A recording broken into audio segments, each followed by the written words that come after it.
प्रकृति और सौंदर्य भरा कोरापुट को ओडिशार काश्मीर कहुए। अरण्य जलप्रपात एवं सुंदर परिवेश को नहीं परिवेशित कोरापुट जिला बहु प्रकृति प्रेमी मानक आकर्षित करता है। एप्रिल 1 1936 मसीह कोरापुट जिला भाव में प्रतिष्ठा होता। एहार पूर्व सीमार रायगड़ा, पश्चिम छत्तीसगढ़ और दक्षिण में मालकानगिरी जिला स्पर्श करिछि।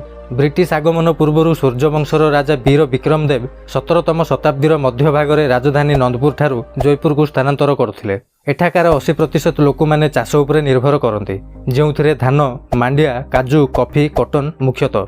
एवं एठाकार स्थानीय लोकों बड़ पर्व होउछि चैती पर्व। कोरापुटर दर्शनीय स्थान भाव में साबर श्रीक्षेत्र, गुप्तेश्वर, डुडुमा, कोलाब डैम भली अनेक स्थान रही।